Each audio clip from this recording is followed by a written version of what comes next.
All right, hi everybody. Welcome to Descart Gaming. I'm here to actually go over a response video from Tonee Tales, and specifically, it's his there's the image right there.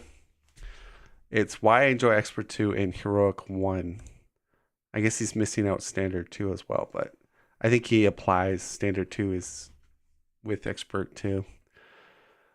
So this is a little bit different than normal.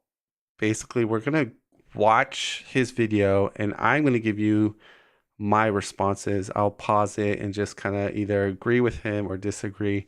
Just give a different argument to his thinking and his logic. Plus, we'll check his comments, see if we can debunk some of the comments in his comment field. Anyways, we're gonna jump into sharing my screen. All right, so as you can see, I've got his video up, and let's roll the footage. Hello champions, I'm Tonee Tales, and today I wanted to discuss higher difficulties in Marvel Champions, specifically Expert 2 and Heroic 1. The majority of rhetoric I encounter about them is negative, and so I wanted to share why I'm glad to have both in the game, what I like about both, and what I don't like about them. Now, if you totally despise Heroic or Expert 2, I definitely understand that. Again, my intentions aren't to invalidate those criticisms, as I completely hear those complaints. But with that, let's dive in. So first, all right, before we get into this next part, so I think in this game, Marvel Champions, the two biggest things that get debated the most and back and forth between the community would have to be player count and then difficulty. And difficulty meaning, I'll give you an example. Some players say, this villain is way too hard. It's a bad villain, or I don't like this expansion that was released because of A, B, and C. And it's usually tied to difficulty. And I think there's, difficulty for this game is quite broad. You can break it up into mechanics of the game. And then obviously the standard expert is a mechanic you would decide when you would start the game, and it's supposed to up the difficulty. But so difficulty is quite broad topic for the game, but mainly this is focused on the mechanic of the game where you would either add standard or add expert. And then, so this is focused on heroic and standard 2, expert 2. And this is Tonee Tales' thoughts and feelings towards these difficulties. All right, so let's jump into what he's got to say here. First, why play Expert 2 or Heroic 1?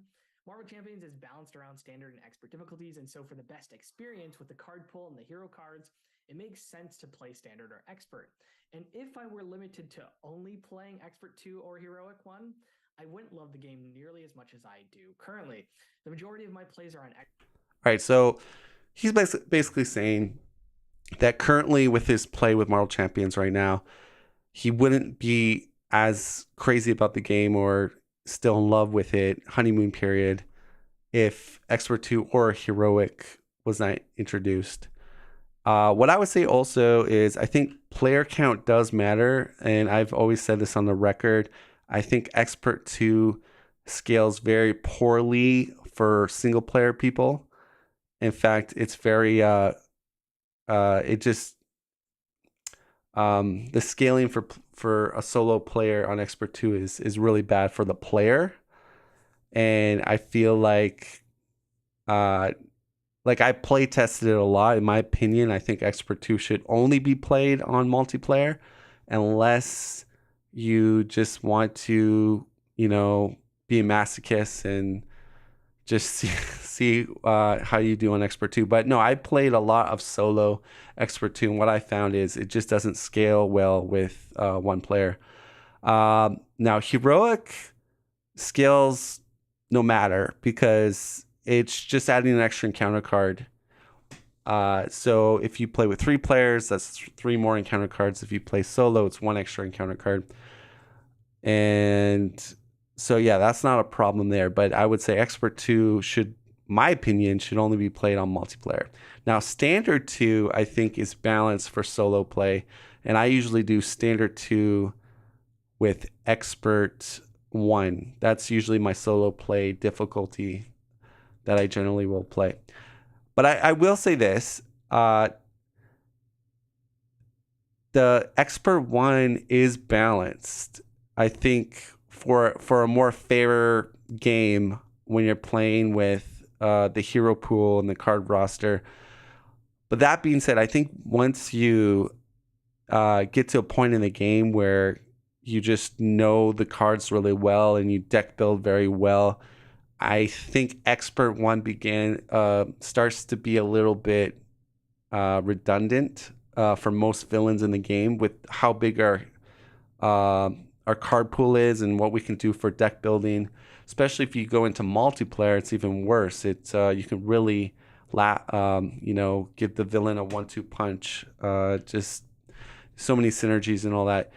And I know I'm talking a lot, and I haven't really played Tonee here, but I wanted to get this out before we, dive into his points. But I think expert 1 is good, and I think by changing the modular on expert 1, you could really either make the villain's weaknesses not as weak, or you could actually make it quite hard. So, as far as difficulty goes in the game, I think a standard 2, expert 2, heroic, and putting in different modulars, they can really make that difficulty spike a lot. And my only thing that I've always been said at this point is that you have a lot of Marvel Champion players that are quite good at the game. They've played thousands of games, and they always they seem to have whenever I watch them, they always win on expert 1, and I just think for those type of players, I think they should at least go into standard 2 and just see how the game changes, because the game does change on standard 2, mainly because of the formula foe right there that Tony's going to talk about. And you've got total annihilations, dark dealings. These are all things that huge tempo boosts, more boost ability, more boost actions on the villain's activations. So they really changed the game up a lot. And because I think the main problem right now is that unless it's like a really hardcore villain like Venom Goblin, Ronin, if it's just a general villain from the game, Claw, Green Goblin, Rhino, Ultron, a normal expert, and you can just stun lock them, you can chump block them, you can spend toughs, you can ignore or control threat pretty easily. So unless you're changing the modulars, putting a way harder modular in, what I'm saying this more for the veteran players of this game, the players that have played this game, they know how to deck build, they've played pretty much every hero in the game. That's what I'm trying to get at. What I'm trying to say is, unless you're playing one of those hard S tier villains, I feel it's almost like a guaranteed win. And the strategies you can do are pretty, you could do whatever. But when you bump it up to standard 2 or expert 2 or even heroic, but heroic's downfall is it's only as hard as that villain or encounter set you're playing against, right? So if you play heroic 3 Rhino, well, Rhino has a very weak encounter set, so giving him a few extra encounter cards usually is not going to make a huge difference. Sure, it'll make a difference, but not in a way of throwing in expert 2 or standard 2. That's my opinion. Okay, let's go into Tonee here. Expert difficulty because I think it works best for content exploration for me personally, unless the hero is well above the power curve like Spider-Ham or Miles Morales. So when I agree with him on that. Trying out the hero in all the aspects or trying out a new scenario or new campaign, expert is definitely my go-to. Yeah, so I totally agree with him on there. And again, I really want to stress this. This is for players that are competent in this game. They understand the rules. They've played enough Marvel Champions. They know how to deck build. Uh, Obviously, if you're brand new to the game or just starting, what we're talking about here in this video, just ignore it. Don't even, it's almost like going into algebra and you're talking about the super advanced math before learning the basics, right? So, again, I hope people in the comments don't freak out, and I want them to understand the context of this video. And it's about, well, mainly why he likes Expert 2 and Heroic 1, or his thoughts on it, and then my responses to it. But I want to stress again, this is for not the new player or the casual player of Marvel Champions that plays once a month or whatever. Okay, let's continue. Some players, content exploration is an endless well of replayability and great experiences, and that's somewhat true for me.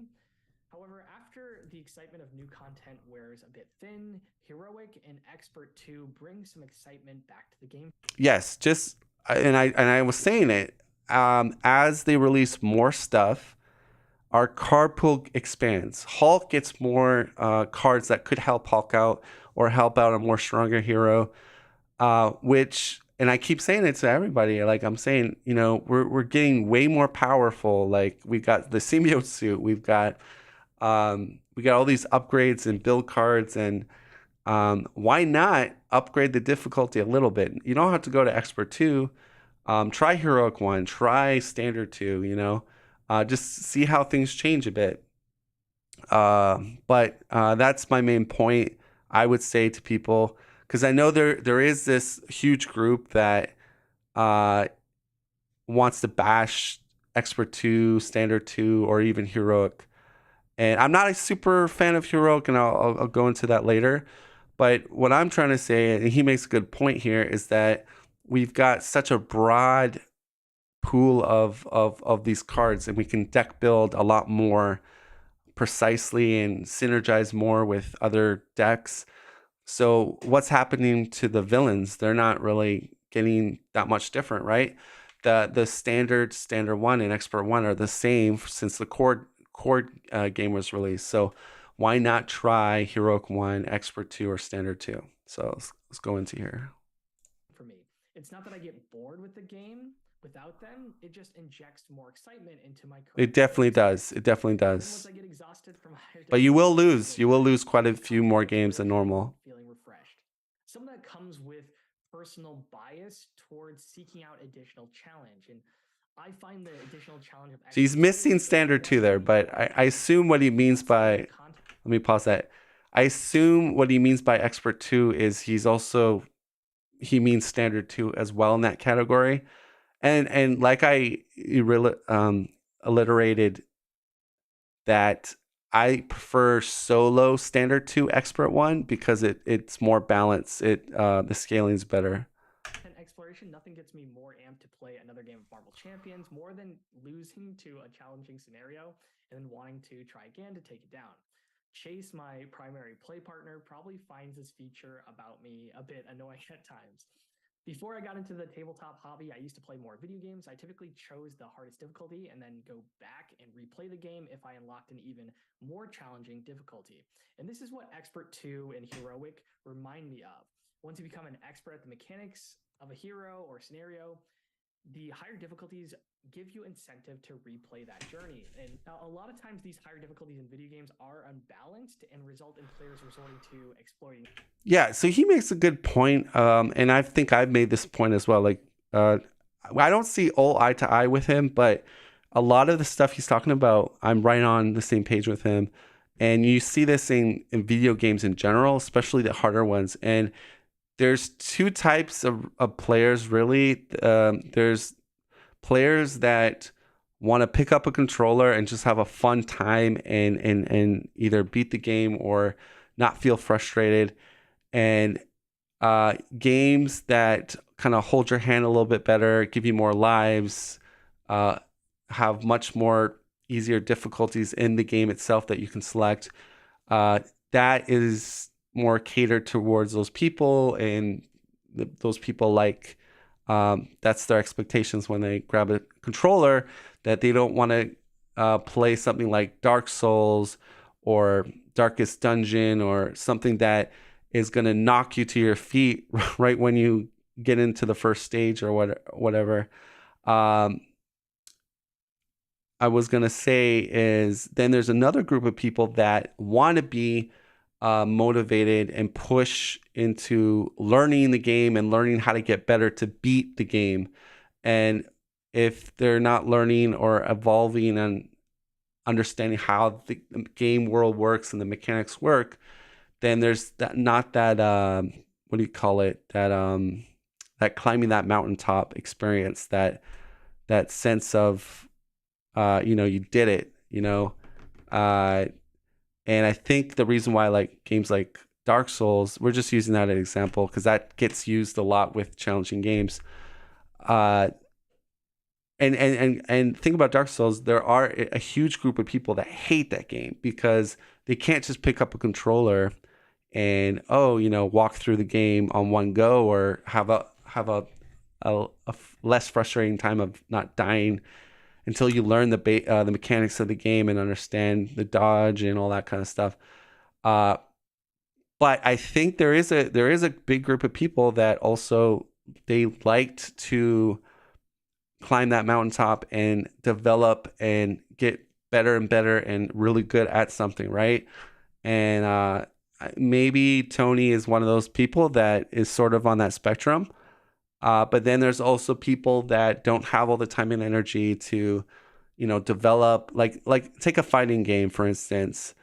Um, if you play fighting games, that's another clear type of game, right? When people go online to play each other, uh, the ones that seem to want to play it and are in love with these games is they like the challenge and they want to get better at their character and they want to learn, moves that are safe, not safe, and they learn all this fancy jargon. But that's a good example too of. But then you have casual people that don't want to play online, or they play online and they get wrecked because somebody knows what they're doing with the buttons and the combos. Um, so this topic, this discussion could go on quite a bit, but I believe that there's two groups really. There's people that want the casual experience, and then there's people that want the hand holding to be not there, and they want to be pushed and uh, you know develop those skills to get better and better at a game and feel like accomplishment. That's my opinion on it. So anyways, let's keep going here. Certain mechanics to win, or the increased difficulty reduces the number of valid strategies to the point where it becomes repetitive. But it also can shift strategies away from pre-existing ones and provide you new experiences. Right. Okay. So that's a good point. When you bump to Standard 2 or Expert 2, you get the environment formidable. Sorry, my nose is blocked. Formidable foe, and that requires two statuses to put a status on a villain. So that does change the meta quite a bit. And I kind of think it balances out the villain's weaknesses, right? In multiplayer, it's a little bit better. Solo, not as much. Solo's a little more. It's more, I think, prone to. That's a big change in solo, but solo's very easy doing the stun confuse lock. So I think, honestly, if you want my honest opinion, I feel like the game should have started with steady for villains. And maybe there was something you could do, like if you're doing really well in the game, or there was a special thing that could trigger where they lose their steady for the next 3 turns or something. But my point is, I feel like stun and confuse is extremely strong in the game. And I think it balances quite a lot better. We're just so used to stunning and confusing the villain with one card or whatnot. And I think it's hard for us to fathom that, oh, now it takes 2 with steady. But I honestly think the game is a little more balanced with the environment in play. I know, like I said, it took me a while to feel like that because initially I was like, oh man, I can't stun and confuse with Spider Woman with one card. Oh, this sucks. I don't like this environment at all. But it does bring down other heroes that are super powerful in solo, even multiplayer a bit. Doctor Strange, other heroes that can stun and confuse on demand. It does help that regard. But let's keep going with what Tony's talking about. Higher difficulties exist above where the game and mechanics are balanced and play tested, and so typically there's this inherent less balanced experience that you would expect, and not all higher difficulties are created equally. In video games, they typically add extra damage and health to enemies, which makes some games less fun, or in the case of Marvel Champions, adds things like Surge, extra encounter cards, steady, boost abilities, which you may not find fun either. However, it does give the villain a chance to fight back once players have gotten control of the game, which is something that villains in this game typically lack. Right. Okay. So that is another big thing that I always talk about, and I did mention it on our roundtable that I feel like with the standard difficulties, expert one, standard one, that you're kind of doing the same strategy. Is you're building up, chump blocking, building up, chump blocking, building up, and there comes to a point where you're so built up that you can play so much more things every turn, and you start outpacing the villain where you can remove all the threat, kill the minions, regain full health, and then it becomes a point of, okay, well, when am I gonna eventually kill him or whatnot? And I think that's the part of the game I really dislike, and I was trying to figure out how can we fix that problem? Because I think once you understand the mechanics of the game and you understand like the counter set and everything, that's what you sort of are programmed to do. And if you watch like the Portal people or other content streamers that do the Let's Plays on the YouTube, they all do that, right? They all build up, I'll chump block for you. And so, it's not very exciting. I mean, for me, because I played the game so much, I kind of it maybe for someone new it looks kind of interesting, but I kind of know what's happening, and I just feel like there's no pressure there. It's no like suspense from the villain might win. I know they're gonna win because they're already built up and they're just chump blocking. And you could say, and I like to hear you guys in comments what you think of that, but I just feel like I wanted the game to make it where somehow the villain can maybe come back or give the villain a second win, a second chance. And I wasn't sure how they could do it, but I think Standard 2, Expert 2, mainly Expert 2, kind of solves that, and perhaps Heroic as well. And why I think is Expert 2 gives you cruel intentions that basically give the villain another round, basically like another turn, which is huge. And then you have very big tempo cards like Total Annihilation, Cruel Intent, Total Annihilation, Dark Dealings, the new Gang Up card, but they have Surge and stuff on them. So there's much more tempo swinging. And I think I played a game recently with Nelson, D20, Maurice, and just this one Expert 2 turn basically just smashed us. Like, we were doing fairly well. We're treading water, and he just got this cascade of Cruel Intentions, Total Annihilations, Dark Dealings, and we never recovered after that. But that makes you ponder, like, could we have deck built a little bit better? And I think we could have maybe deck built better with Justice or whatnot to handle the scheme. But that's my point. My point was, I think once you, again, when you're a veteran player and you know how the game kind of works, then you get into this other part of the game where it's real dull and boring, to put it quite frankly, where the villain can't really do too much. And it's sort of middle to the end game where it's a formality that you're about to crush the villain.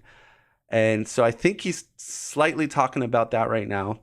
And I think he will mention about how the higher levels gives that villain a tempo boost to help get back into the game, which I think is great. Now, if they could release another modular or another standard 3, expert 3 or something that might have the card text saying like, if you're this far in the game and the villain has if the threat on the main is like below a certain amount, half by the player amount or something like that, or say his hit points are he's still on level 2, this card will do this effect. And why I think that might be interesting or cool idea is that these type of cards would be tailored to get the villain back in the game if the villain was like getting pummeled by the heroes, right?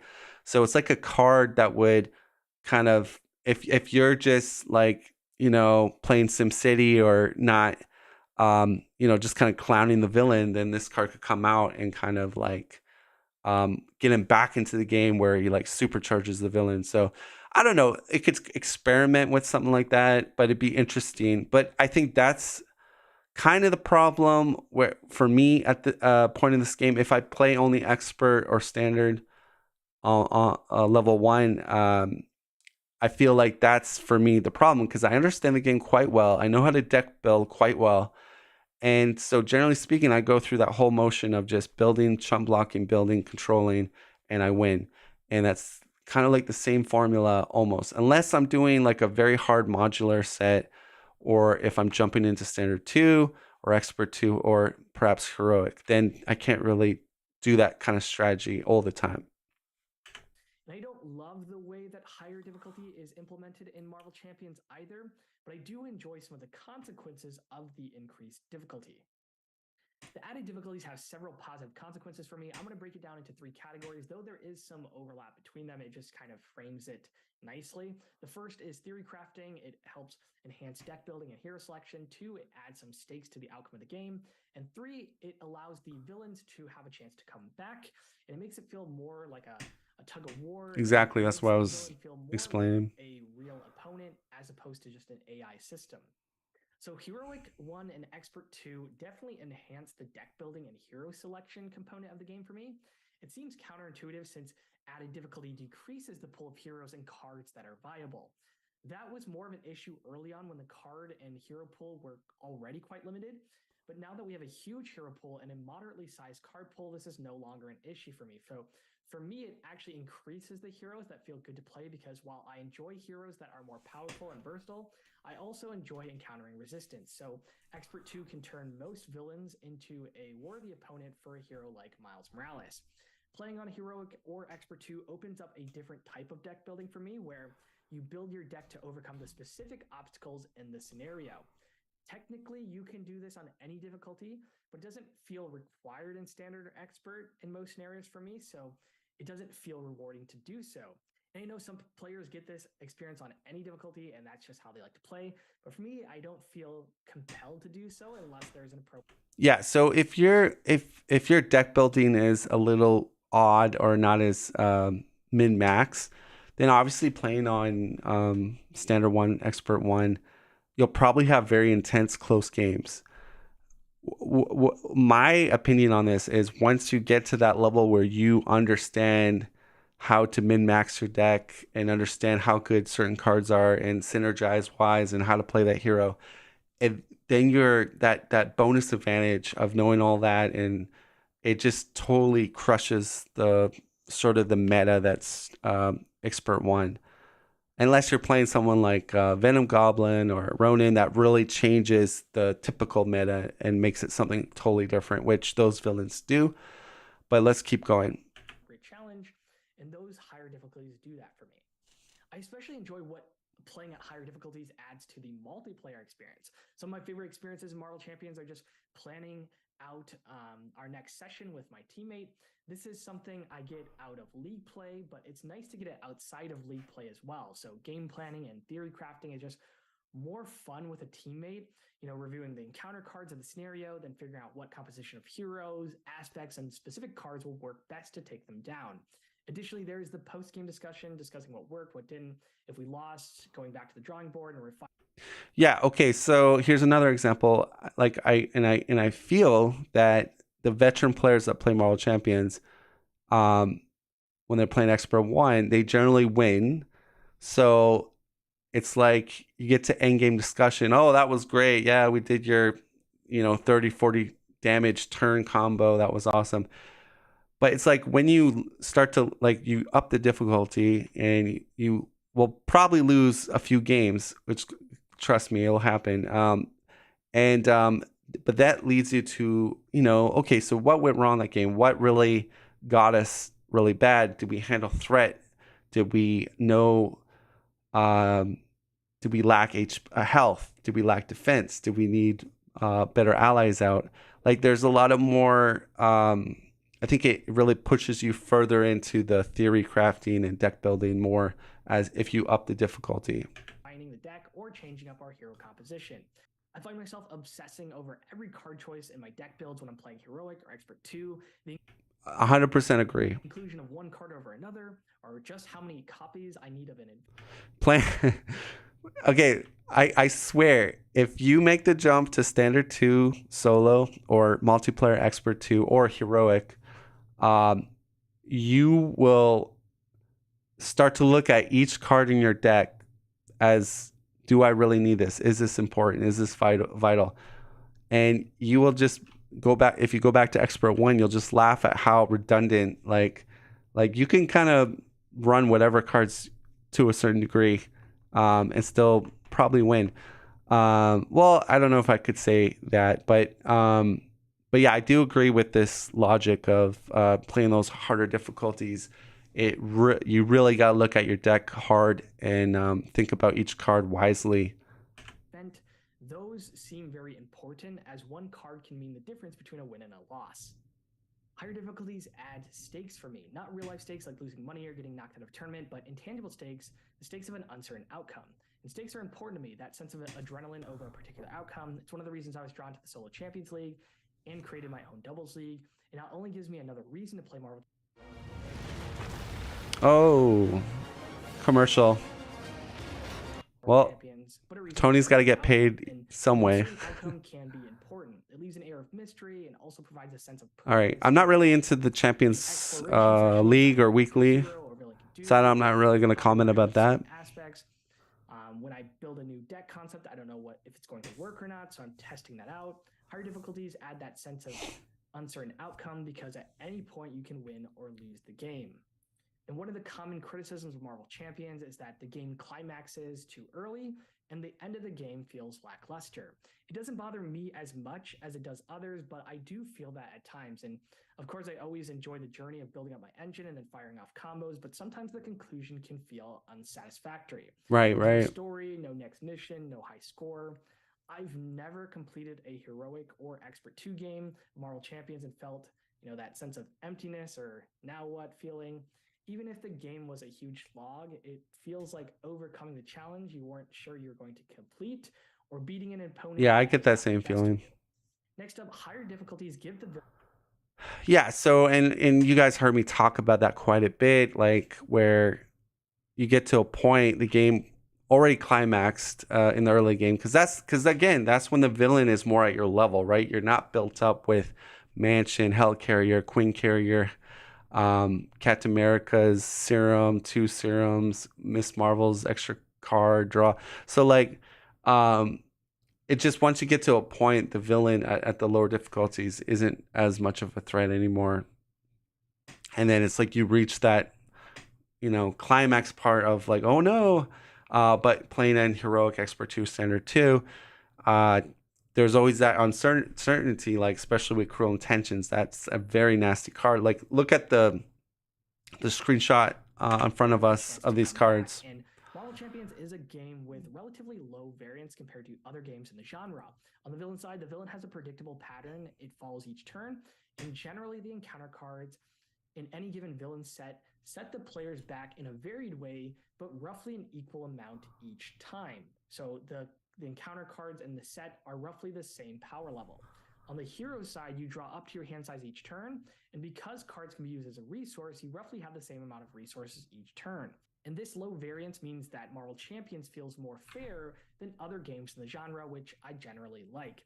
Additionally, the heroes are generally more powerful than the villains, and so as long as you play well, you can win the majority of your Minus games. Ronan. In general, I like this model, especially since it's a game with Ronan hits for superheroes, so you 14. want the heroes to feel powerful, and most of them do, most of them. However, this does lead to another common criticism about the game. The heroes build up and fight for board control until they gain a significant resource and action advantage over the villain. At this point, the heroes are basically invincible because the villains generally don't have the mechanics to ever gain back control. This Right. means And the that's climax of the the game actually main happens in the problem. middle. At that point, the tension is gone, and the villain, if they have a lot of health. Now, I will say they are slowly introducing other mechanics for the villains, such as teamwork. We saw that in the X-Men expansion. If people don't know what teamwork is, it's basically when a minion with teamwork comes out, and if there's another minion that's somewhere in the play area with teamwork and they share the same trait, they will then teamwork up together. They get activations automatically, and that's nice to see. Now that does definitely kind of boost that difficulty up more. So I mean, if they're implementing those mechanics more for the villain, that's good. I mean, because like I go back to, if the card pool is expanding and we're just getting more powerful and powerful with more powerful synergies and more card abilities that are given to us, then it makes sense to also kind of give the villain some fresh uh, mechanics, right, to increase the difficulty spike. It means you're just kind of going through the motions until the game ends. The most common way the villain can gain tempo over the players is by advancing their stage. However, the problem is that it happens at a predictable time, meaning that once players have gained tempo, they can just stall out the game and build up into a point where you can just immediately address the when revealed effects on the next stage or ignore it because you can just burst down the villain in one go. And I don't think it's a problem in and of itself, but it can be when the majority of the villains follow this pacing pattern. Now, Surge may not be the most elegant solution, and that may be a topic for a video by itself, but it does allow the villain to gain tempo while Right. providing them an extra action, So providing them the you opportunity to need the try a surge in third the game. time. At higher difficulties, you rarely ever feel invincible. And if you do, it's probably a false sense of it. You can lose at any moment, which Yeah, keeps the trust me. tension ever present. And you Even Rhino on Expert 2 is like, be careful. also feel very rewarded for knowledge of cards in the encounter deck, discard pile, but also your player deck as well. The added variance can be frustrating at times, but also keeps you on the edge of your seat during the encounter phase. Heroic 1 and Expert 2 are different experiences. Each have their pros and cons, and while neither is a perfect solution for adding difficulty to the game, I enjoy both and I'm grateful to have both of them as an option. Heroic 1 is just very nostalgic for me. When I got into the game, I love watching Team Covenant and their heroic streams. I still remember my first heroic win using Black Panther aggression and Captain America leadership taking down Claw. In Heroic, you are going to see a ton of encounter cards, and it makes it feel more thematic for me, and you get a lot of that villain flavor than you would in a standard difficulty.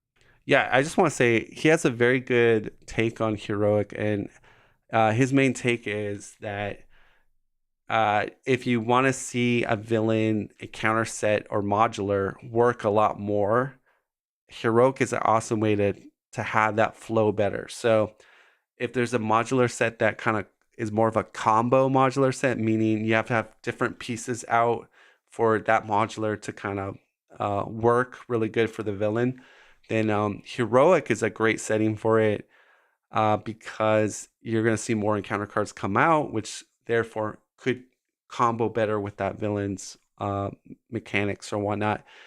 I will say though, Expert 2 does have Cruel Intentions and does have a lot of Surge. So um, I feel like Expert 2 kind of does it as well, but I would say Heroic does it more consistently. Okay, let's keep going. Or even Expert 2, because you're just going to see more of those villain specific cards, but also the modular sets that you include. And this is especially great in solo because you won't often see enough encounter cards to really get a taste of the modular set that you include. On Heroic, you definitely will. Heroic is just regular Marvel Champions, but dialed up a notch or two or three. The constant pressure makes it so that you really have to make. I just want to say one thing. So I'm not a big fan of Heroic. You might say, why. Because that's correct. You talk about difficulty and how that's the only reason why you're still playing the game because you like that there's a higher difficulty. And not to say like I totally poo-pooed heroic, but if I had my pick, I rather play standard 2 solo or multiplayer expert 2 over heroic. Although I'm not saying it's not bad. The thing that I tend not to like is that artificial uh, kind of feeling because it's an extra encounter card regardless. Just boom, you're for each player that's at the table, and I feel like, especially when a hazard scheme comes out, where it's like, okay, give yourself an additional encounter card if that's in play, but you're already playing heroic, so it's like it's kind of a weird feeling because okay, I want to get because when you're playing expert 2 and a crisis comes out, sorry, not a crisis, a hazard, your first thought is, I got to get rid of this hazard because I'm on expert 2 and I do not want to roll the dice and get an extra encounter card because on expert 2, each encounter card is super deadly. Like you got to be careful. So that's my thinking. It just felt more not artificial and heroic is just like it's tacked on and it's like the rest of the game everyone gets it, but I understand his logic. I understand like you see more of the villains counter set, and I don't think it's like don't play heroic. I just think that standard 2 or expert 2 is just more, I think, makes more sense and the scaling's better and it's more fair for the players. That's my 2 cents, but let's keep. I get the feeling that he more gravitates towards heroic. I think if Tonee had to pick, I think he would pick heroic over all the difficulty settings, and this he's going through his logic right now. Tough choices between building and dealing with the current problems. And because you go through the encounter deck so quickly, you need to make sure you're making progress in the scenario because otherwise you're just going to drown in threat. Now, normally in Champions, the common strategy is to deal with encounter cards as soon as you get them, and then use the additional resources you have to build up a board presence. And what this does is it prevents the villain from ever gaining a strong foothold in the game. In Heroic, you will just have turns where that isn't possible. This happens when the villain gets a combination of cards that you just can't deal with immediately, and you have to make tough choices about what to do on your turn. The extra encounter cards also allow the villains to set up villain-specific combos that you may not see Yeah, in like a regular yeah, I game mentioned of that. normal champions as often. Heroic is more similar to normal champions than Expert 2, and there are aspects about that that I like. I liked being able to stun and confuse villains, especially now that we're getting more steady and stalwart ones. Right, kind of It doesn't balance feel out the as stun lock. overpowered too in Heroic because you still have to invest resources into dealing with all the extra encounter cards. The ability to confuse also allows you greater access to your alter ego, especially in True Solo, whereas Expert 2 in True Solo, you feel locked out of your alter ego in a lot of matchups, which does make the game a little bit more mechanically limiting. Now, one of the downsides of Heroic is that it does limit your hero selection more than I've found that Expert 2 does, because Heroic, you have so many encounter cards that you have to deal with that some heroes just don't have the action economy to ever keep pace. Yes, I kind of agree with him on there. Um, so and that's kind of like the double-edged sword with heroic is that you can get kind of behind off the go if you get a bad hand size on opening round.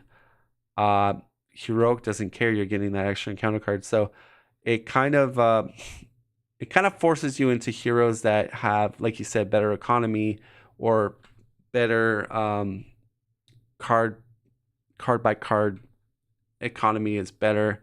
Like I think I kind of agree with him on that. But uh yeah, let's just hear the rest he has to say here. All right, so let's take a look at Expert 2. Oh, that was it. Okay. Okay, so jumping to Expert 2, let's go. So what I like about Expert 2 is that it's not just a difficulty spike over Expert, but also shifts the strategies that are Changes the meta. effective. Some things that you're used to doing are worse, and some things that you're not used to doing Chump blocking. are better. One of the biggest Tough is actually better on Expert 2. Like, way better. differences between the difficulties is the pacing. Instead of villains applying constant pressure like they do in Heroic, in Expert 2, you'll have turns where the villain doesn't feel that much different from a regular Expert villain, and then you'll have turns where Armageddon itself feels like it's been unleashed and the whole world is doomed. Exactly. feel harder than they do in Heroic. It feels more back and forth than a Heroic game and probably a bit more balanced in general. You have opportunities to recover after a big villain turn, but then the villain also has ways to. So you're checking the discard pile, are there total annihilations in there? Okay, they're both in the discard pile.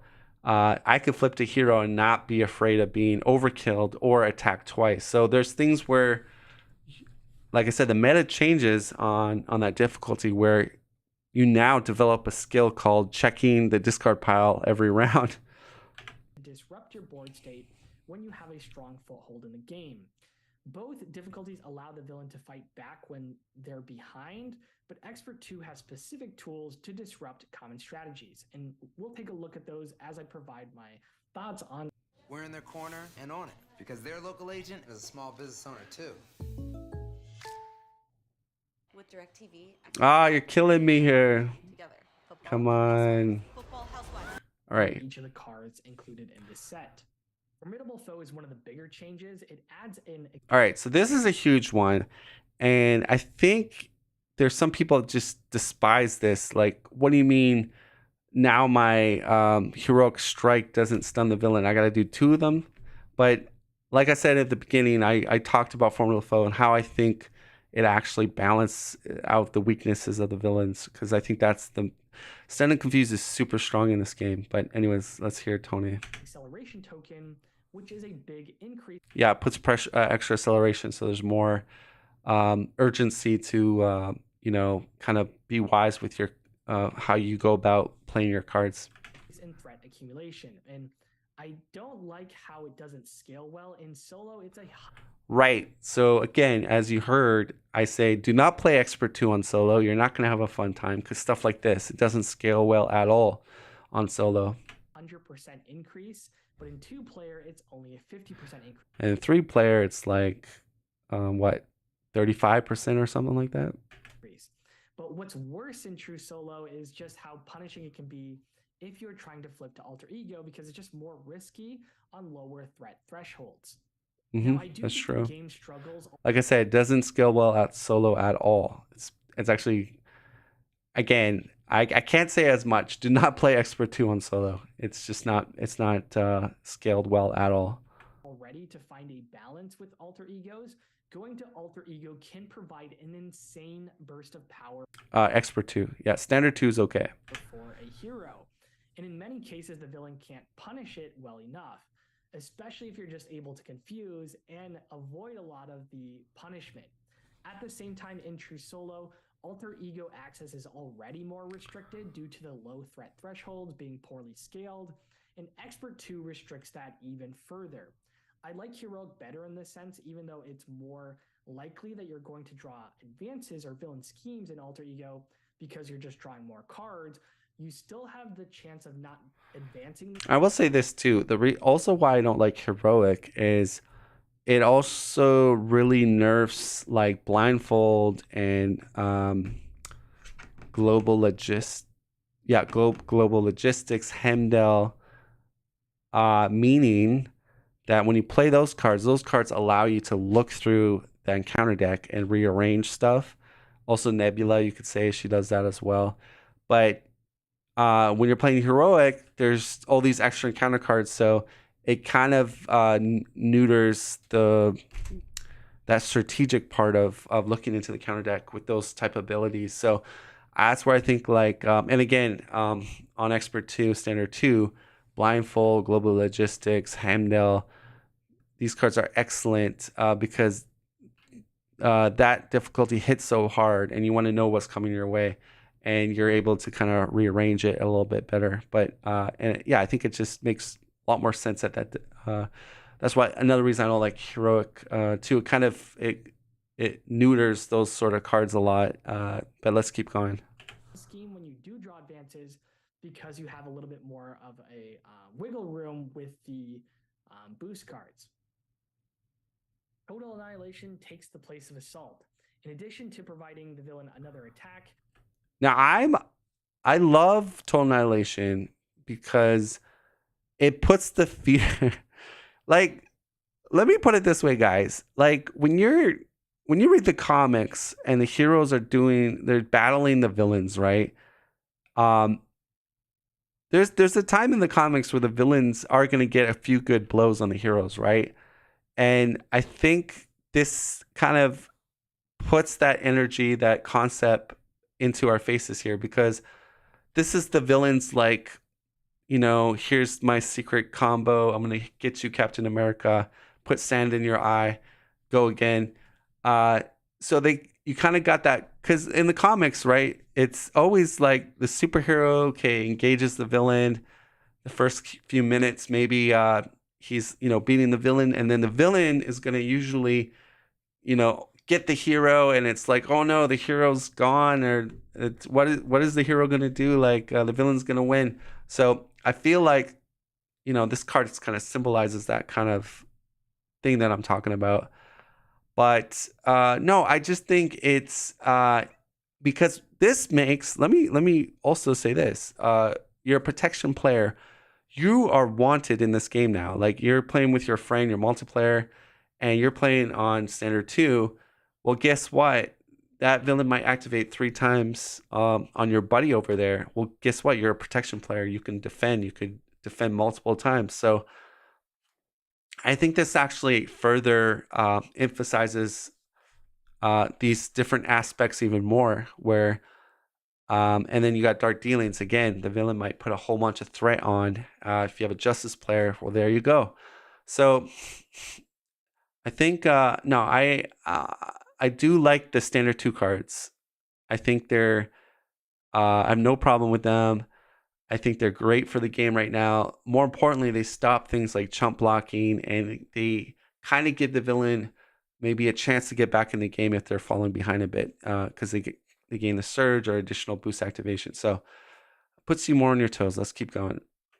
It also grants them overkill on that attack, which is punishing to chump blocking with 1 HP allies, which we see every single game, right? Ally has 1 health left. Okay, let's throw the ally in front of it. 12 damage. Oh, my ally took it. But now you play on this difficulty, and if someone doesn't have a target acquire out, or someone likes to just chump block with 1 HP allies, guess what? The dice will soon land on whatever the casino will get your number. So yeah, you're gonna have to. So this is where maybe chump blocking with an ally with higher health might be a little more beneficial. If oh gosh, there's 2 Total Annihilations in the deck right now, and I'm flipped a hero. I might block with an ally with 5 health, and I won't feel that bad about it. Whereas if I play in standard, I'd be like, oh my gosh, that was the worst feeling in the world. But let's keep going. Dominant strategy in Marvel Champions. It also provides additional value to increasing or preserving your hero's hit points. Heroes that have ways to... Very good point. Very good point. What you'll find is when you jump to standard 2 and even expert 2, your life is so much more important. Like just on standard 1, expert 1, life total usually doesn't mean anything. I've seen so many games where players are on 2 health, 3 health, and they don't even bother to heal. And it's like, oh, I just chump block. I'm not worried about anything. And it is true in a sense. Like a lot of times, unless the modular can touch you when you're at that low health, you don't have to worry too much because there's not double activations at that difficulty. But this is where, like, when you up that difficulty, you got to start thinking about your health. You got to like, it just opens up the game in a different way where the meta has changed, where life actually means something, right?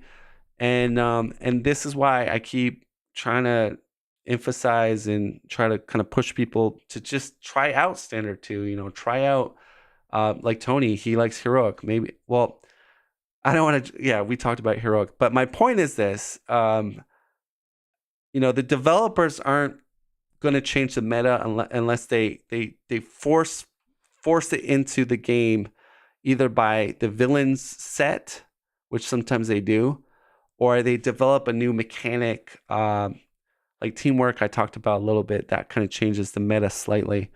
But no, this is my main point. It because here's what you guys got to think, and I know it kind of pains some people, these hardcore veteran players out there. When the game first came out, it was a concept that the developers came out, and they had threat management, your life total, the villain attacks, and everything was kind of a lot more simpler back then in the core days, right? So things were developing. The keyword overkill was kind of like kind of slowly new thing that was like adding as the game goes on. You had guard, you had tough, but these were kind of very simple things in the early days. And look, we're like what, 3 years into it? How many expansions? And we're still playing kind of with the same standard like core rules and everything. Oh, my nose is blocked. But so what I'm trying to say is that when you like say go into standard two, now things make more sense as far as uh, the game opens up more. There's more possibilities. There's different strategies to try to stay alive, and things make more sense. Like I said, health makes way more sense at this difficulty because you could get those turns where the villain will activate twice with overkill, or get an additional boost card, follow into a boost ability that does overkill. And I get that point where people are so used to playing standard one expert one, they despise this because they've learned the game so well, and they don't like something that changes everything they knew about the game. Like they're comfortable at, I understand the game, I understand how the villain works, I understand this encounter set. Here I go. That's right. Don't tell me to put in standard two, because now I have to rethink everything. Well, but that's the whole point, isn't it? Like, where the game is expanding so much, and I think, like I said, the developers might do this. Like in the newer releases, they might just slowly trickle down these new mechanics, like teamwork and other things, to change that meta up a bit, right? Because I think they know it is getting a little stale. Like, I mean, I haven't talked to them directly, but I assume that they're smart enough to realize that they need to kind of, make things new and fresh again. So, anyways, this is a good example of it really changes the game. Okay, let's go. Heal without exhausting or going to alter ego are good normally, but even better on expert 100%, 100%. Marvel, Black Panther, or Ant-Man. Hulk is actually amazing on this difficulty because he has so much health. Without you knowing, and it means that anytime you're chump blocking with a low HP ally and there's a copy of Total Annihilation in the deck, you're always running the risk of getting overkilled. And so this is really important to keep an eye out on whether these are in the discard pile or not.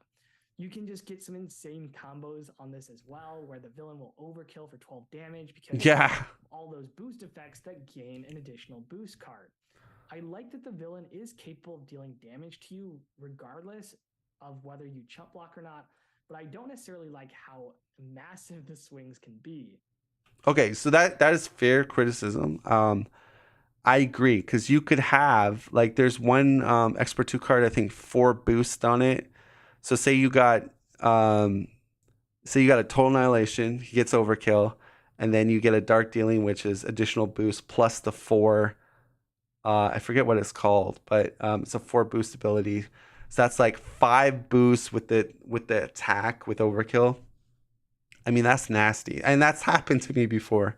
And look at Overwhelming Force. That's additional plus 2 boosts right there. So, but you can also do some crazy things, like if you play Scarlet Witch, where you can kind of use those boost abilities to your advantage. So there's some heroes that actually get stronger the more up the difficulty you do. And if you play Protection, there's cards that deal with how many boosts are out there on the boost reveal, so you can kind of damage the villain even more. So there's some interesting things there, but let's keep going. So it's kind of interesting because the presence of overkill on Total Annihilation um, means that chump blocking can be risky. At the same time, these other huge combos, when they don't have overkill included, it actually further incentivizes you to chump block. Exactly. And that's the part I really think it kind of loses my interest in Marvel Champions. Like you have a villain that gets an attachment of say like +3 attack, and he's getting double boost cards on you, but you're playing on standard one, expert one. Oh, I take my 1 HP Vivian and I defend. Oh my gosh, she's swinging for 15. Oh, no overkill. Oh, all the 15 goes to Vivian. So like I think that's where the part where I think I see the games on that difficulty go a lot of times where it's like it fizzles like but like where you do um this standard two, it's like there's always that possibility that hey, you might get that overkill. So you might want to have tough on your hero. You might want to have your health up there just in case. Because of how big the villain can swing for. So this like ability to swing for huge, it just penalizes perfect defensive builds, which feels bad since protection needs all the help it can get. But again, another nice thing about protection is all of its access to healing in hero mode, so that kind of helps offset it a little bit. One of the nice things and kind of odd thing, And we've got a lot of cards that mitigate damage. You've got shield barrier, you've got force field, you've got event cards that can, reduce incoming damage. You've got even cards that can heal other allies. You've got supports that can also heal and alter. You got Night Nurse that can take heal and stun here, remove a stun or confuse. So and there's other cards in the game that increase your rec, like downtime or endurance to boost your health. So there's it's not that it's just those cards now actually mean something on this difficulty. Whereas in standard or expert one, people would laugh at you like if you brought in a bunch of healing cards or increase your life or whatever for the most part, because it's not relevant at that difficulty. Like you said, it's so much more cost efficient to block with a chump blocker, and that chump blocker maybe remove 2 thwart and only cost 2 resources, and then it chump blocks. So it's like super value right there. And the villain just cannot keep up with that type of value, right? So, anyways, let's keep going. is if you are lucky enough to draw this in alter ego, instead of basically it being 2 encounter cards, you only get 1 because it just surges. Dark Dealing is the advanced replacement and has the villains. I have nightmares of this card. Like, if anybody's watched my playthroughs, I always complain about Dark Dealings. I'm like, oh my god, I know I'm gonna get the Dark Dealings next turn. Because I usually get the worst Dark Dealing activations. Like I'll have a Dark Dealing appear, and then I'll just get like crushed by like the threat. Like I think one time the villain threat schemed for, I'm not joking, was it like 14 or something? It was like double digits on a one scheme activation of a Dark Dealing. It was nuts. It was nuts. Oh, another fun fact. By playing on this harder difficulty, standard 2, expert 2, if you have an amplification out side scheme, that's even more crazier because look, if you read Dark Dealings, give the villain 1 additional boost card for this activation. So there's a few cards at that difficulty that if you get it on a boost, you have to give yourself another boost. But with amplification, it's going to boost every single boost card that you revealed. So it's even more crazier, which is kind of good because amplification was a little bit on the weak side when you consider on standard and expert 1, but it's actually a lot more like you usually want to deal with it, Scheme with +1 scheme. In solo, this +1 scheme can make all the difference in causing the scheme to advance. And with the Yes. added boost ability combos, you Whew. can go from complete control to an instant loss. Similar to those big attacks, but honestly far worse. Again, I like that it means that you can never feel truly relaxed. and it forces you to push the pace of the game because the more turns it takes you to potentially win, the more chance you have of those big swings or those one-hit KOs that the villain is capable of pulling off. It helps counter the main strategy in Champions of building and building and building till you're invincible. But again, sometimes the added variance can be frustrating. When you avoid huge swings, I like what this card adds to the game, but sometimes you can just get really unlucky and the game wins because you are unlucky and not a result. That is true. That is true. Mob mentality replaces gang up. I love this card. Okay. It's just I think it's so fun though. Like I mean, not when you're on the receiving end of it, but it's just like it's kind of cool that if you're an altar, you're like going through 7 cards and you're gonna throw out a minion in front of you. I like that part. But there's some strategies like I've heard like Brant.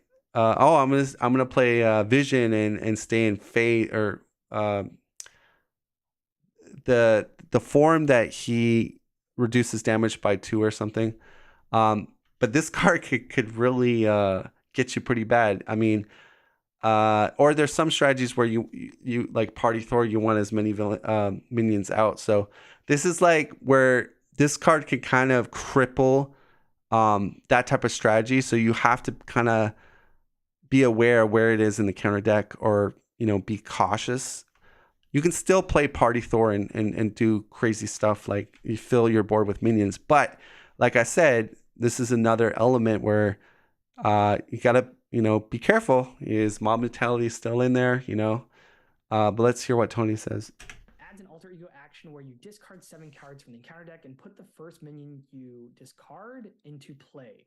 If you find a minion right away, the extra cards can feel punishing, but if you don't find a minion, the effect can feel kind of weak, depending on how big the encounter deck is, because again, encounter deck milling is... Here's a fun fact. You're playing Valkyrie, the GOAT of Marvel Champions as we know it, and you do her ability that goes finds a minion in the encounter deck or discard pile, but specifically the encounter pile, and you take all the minions that are in the counter pile with Valkyrie, and then so if you get that card in altar, it's like it's just gonna fizzle anyway because there's no minions left because Valkyrie picked them out, and also Angela does the same thing, but more punishing and these higher difficulties. In hero form, it's gang up, but additionally it also surges. Again, this card is far more punishing in solo because players can't access their alter egos as often. It means that most of the time you're going to get the stronger effect because you're in hero form. The last new standard 2 card is ooh.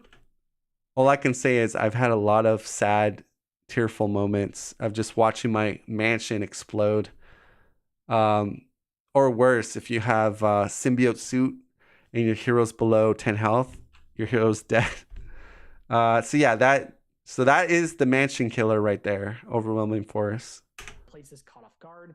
Overwhelming Force forces you to discard the highest cost support or upgrade that you have in play, which usually is your strongest. So instead of discarding your skilled inventor, and that's the part that pains me all the time because I'll see people play Standard 1, Expert 1, and they're all super built up. They got their mansions, the X-Jet, the Hellcarrier.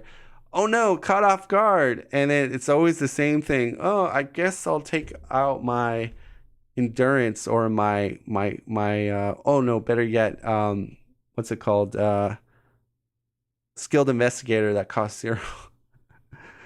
Like it's just and again, that's so bad for the villain. Like that hurts as if you were the villain, that would like you would rage quit if you were the villain. Like, come on, man. But yeah, this kind of and I'm really happy they put this into the higher difficulties because I think that was the main issue. Is this caught off guard was like a get out of free jail card basically. If you got that as a treachery, it's like all right. And whereas this is more like no, not my mansion. But let's keep going. Investigator or your 1 cost helmet. Now you might have to discard your Avengers Mansion and cry. While this effect doesn't actively discourage me from including those cards because of how powerful they are, and in some ways encourages you to include them if your hero has Really important high cost supports and upgrades like Ant-Man's helmet. On to the expert cards. Cruel Intentions. Nightmare, nightmare, nightmare. Like, this is like showing up to a blind date and expecting to see like Halle Berry or like hoping, and then getting left with, you know, a one or a two or or a zero. I don't know. It's just okay. My point is, this is oh, Death Cry is super superficial here, but no. I just want to say something. Okay, this card is the card you need to pay attention. Okay, if you're jumping to expert 2, this is the card you must do your homework. You must talk it out with your team, okay, and say, hey, we got to be careful of Cruel Intentions. How are we going to deal with it? What's going to happen if it comes out on a boost? You got to strategize, because this is a card that is a huge tempo boost. It's basically the villain gets a second turn, basically, if it's revealed. Now, I do have some counters around it and how to minimize this impact of this card. But in a nutshell, this is one nasty card. It is a freak of nature. It is your worst nightmare ever. And I mean, look at the card art. Like, that is nasty. But let's hear what his take is on this. Replaces Under Fire, which is probably, one of your least favorite. It makes Under Fire look like a child's play. Like, it looks like Under Fire is like almost like a caught off guard. Like, oh great, Under Fire. Like compared to Cruel Intentions, not even close. Like, they're in two different atmospheres. Like, it's Expert cards, and this card is just absolutely brutal. Absolutely brutal. I would put exclamation mark, exclamation mark, exclamation mark. Like this is beyond brutal. This is like your wife divorcing you, taking you to court, and taking everything that you owned, and you're left with just 5 cents, and you're left on the street with nothing. Not that like that's ever happened to me, or I want it to happen to me, but this is basically it. This is Cruel Intentions, man. It's even worse because everyone else gets an additional encounter card, and since it has the peril keyword, other players can't help you cancel the run review. So you're gonna have to cry those man tears by yourself. You're not gonna have anybody to hold your hand or to give you a pat on the back. It has peril there. So, have fun in your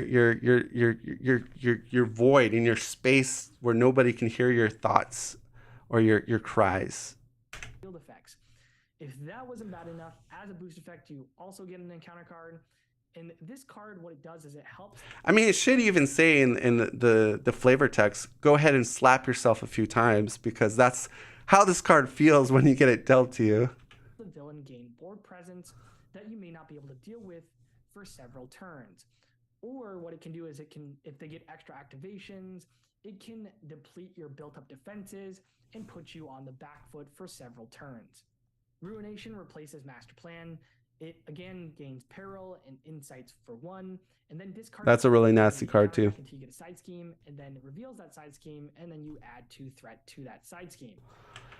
Let me just say, I have this soundbite of Steve, like when Shadows comes out, but I feel like I need to make one for Cruel Intentions. But Steve doesn't. I need Steve to do a Cruel Intentions reaction, but this is the Steve Shadows reaction. Game over. Shadows of the past. Who called this? Who called this? It could have been Shadows of the past. You jinxed me, bro. I love that part. No, I love Steve, by the way, but my intention is for the Let's Play content creators to try to get really reactions in their live gameplays of like bad things happening, and mainly it's Steve because he's such a colorful character, but I need someone to like freak out when they get Cruel Intentions. Maybe it'll be me. I'll be playing a live game and I'll just freak out, and then I'll load that soundbite up. But I'm bunny trailing here, but let's keep going. Ruination. Again, this is very punishing in solo. It may mean that you're unable to clear that side scheme right away. Also means milling through the encounter deck, which again is more punishing in Expert 2, especially since you already have that acceleration token from the start. This one doesn't have a nasty boost effect. Can we just like look at that sexy 4 boost icons at the bottom right there? Like, damn. Thankfully, but does have 4 boost icons. Slug It Out replaces exhaust. Also, I don't think you touched on it, but when Rune Nation comes out, that's Insight 1 on the main, so 1 up on the main, and then you're revealing a side scheme.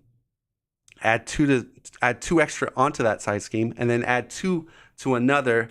Add 2 to all other schemes. So the main is going up by 3, and revealing a side scheme, and putting additional threat on that side scheme or other side schemes. So very, very, very, very bad card. Okay, let's keep going. Exhaustion and insights for 1, and also exhausts you and deals damage to you. Again, it adds more ways for the villain to damage you, which I do like, so you can't just chump block and never take any damage. All right, and this card is great, I think, for the villain because it's another card that makes the meta, such as chump blocking, a little less relevant or harder to accomplish successfully. But another thing it does is for those players that like to be on 2 life and like to kind of go, ooh, like they get their adrenaline up and the hairs of their hair like stand up. Well, you better watch yourself because this might come out and just take you out. Boom, 2 damage. So it does emphasize its health. So again, your HP life is way more important on this difficulty. And another thing is it can knock out your ally that's trying to chump block, and then you get that full attack damage to you. So yeah, and it could clear a bunch of allies as well. You can see there the boost ability. And yeah, it's a very nasty card. Let's keep going with you, Tonee. Damage. The boost effect is interesting because it deals 1 damage to each character you control and deals the villain an additional boost card. The 1 damage to each character can be enough to wipe out an entire, stack of allies that have 1 HP that you were. Now, just picture this: you're leadership player, okay, and you're kind of you're loading your board with like 5 or 6 allies or whatever, and you're kind of you're waiting for that really pumped up turn where you play what's it called, Avengers Assemble. So you boost all your allies and you ready them again, or something like that. And most of your allies have like only 1 health left. But you're about to do it on the next turn. You're like, oh, I got all my combo. I'm ready to unload all this damage, and this thing comes out on a boost and just knocks out your entire your 1 HP allies, and you're left with like 1 ally left or something. Like, yeah, that's a sad story to tell, but. Holding in reserve for desperation block. I mean, leadership players hate this card. Like it's like the people that hate Donald Trump. This is how much hate leadership players have. Or it can be enough to knock out the 1 HP ally. I hate this card. I'm a leadership player. That turn. One of the winning strategies in Marvel Champions is to build up a wall of allies with 1 HP. There you go. And hold them in reserve for when you may need a block. And this card can punish you if you have a wall of 1 HP allies. It also provides additional value to higher HP allies between this card and the overkill potential in this encounter set. You know what would be hilarious if they made it where deal 1 damage to every character, and if a character gets defeated, do this this boost effect or boost ability again. So you do another whole damage. But they do have a card like that in is it Crossfire, or it's one of these modulars that has that type of wording. But that'd be hilarious if they had it in this Expert 2 set. But no, that would literally make leadership players cry. Like, they would not even think about playing leadership if that was in the card pool. Seek and Destroy is a new card. It provides an additional way for your nemesis. I love this card. To come out besides just Shadows of the Past. This card is so cool, and it does breathe in like a fresh breath into the game. Because how many games where you play and where you never see your nemesis come out, right? Even in multiplayer, sometimes the nemesis does not come out.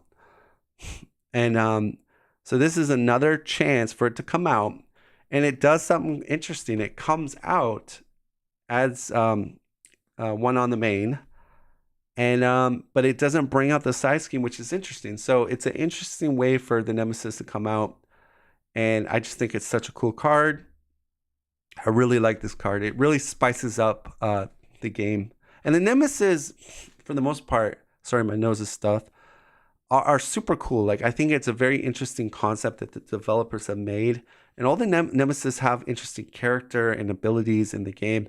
And I think this is like, and I think it's I don't know. I just think it's a lot more interesting when they kind of come into the game. They spice up the game, let's say. And I like this card. Even if you're not playing Standard 2 Expert 2, this card is worth considering in your Standard and Expert set. And that's a really interesting thing he said, though.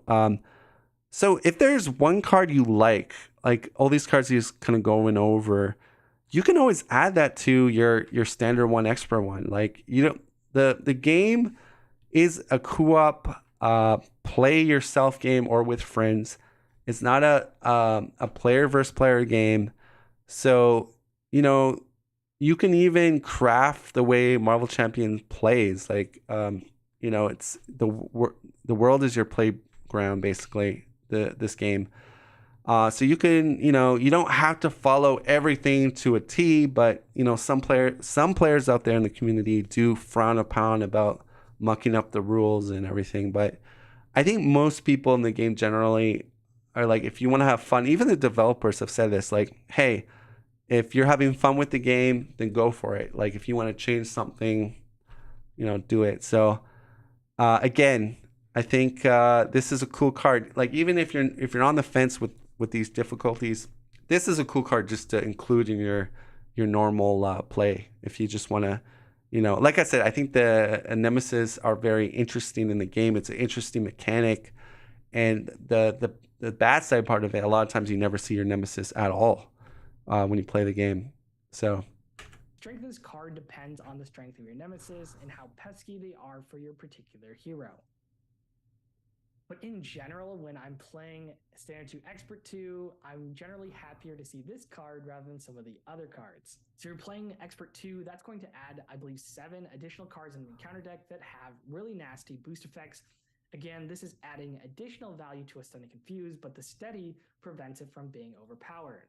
It increases the value of cards that allow you to avoid boost effects like Target Acquired or Defiance. yeah, Defiance is a good one. Feels like an auto include because it can prevent. Yeah, if you guys look at the top, boost ability, and boost ability. So this card, I mean, at least, okay, if you're playing multiplayer, right? At least one of you guys or girls, if there's a girl playing with you, this is a great card to include. Just one target acquired, just one. Because once you put it out there, you can, if you're in hero, you use it when you really have to. Plus, it kind of minimizes this overkill. Because again, you just wait for that overkill to appear, and boom, you pop it with target acquired, you're fine. Or say if Dark Dealings was the boost ability, then you pop target acquired. So, but again, you're never ever playing target acquired ever, usually in Standard 1 Expert 1. Whereas I feel like on this setting, this is a card that will benefit. Now, I don't think everybody that you're playing with has to run target acquired. Although in my perfect world, I demand them to do it. But I think you can get by with one player, because if that player, especially if it's the protection player, because protection players generally are in hero almost the whole game or for a good portion of it. So have the protection player run just one copy of this, or maybe two if you're playing with 3 or more players. You might want to run 2 because that's a lot of players on the in the play area. But yeah, and just having it on play. And you're not going to use it, like, you're only going to use it usually on life or death situations, right? So this is a great card, and it gives your teammates like a kind of like like they got insurance, right? So very good card. One of those wild swing turns where the villain attacks you for 10 with overkill, or it can even just help prevent you from getting an extra encounter card with a card like Cruel Intentions. The standard 2, Expert 2 encounter cards are on average significantly strong.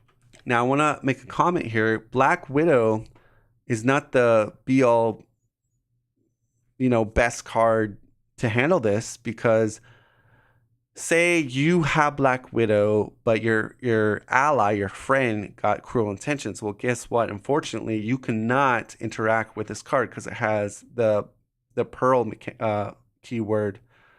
So peril, anything with peril that's not at your playmat, meaning you're revealing yourself with Black Widow, you cannot use her ability. Okay. So she is great. She's great for like Total Annihilation, Dark Dealings, Overwhelming Force.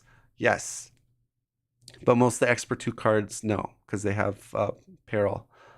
Stronger than the average encounter card, and that means it increases the value of cards that can manipulate the encounter deck or cancel when revealed effects. So on one hand, it's really awesome that this changes the value on certain cards and changes your strategies within the game. At the same time, a big component of being successful in Expert 2 is simply avoiding the Standard 2 and Expert 2 cards. The other consequence of Standard 2 Expert 2 cards typically being way stronger than the average encounter card is that the real threat is often Standard 2 and Expert 2, not the villain itself. All right, so this is the big elephant in the room for Tonee Tales.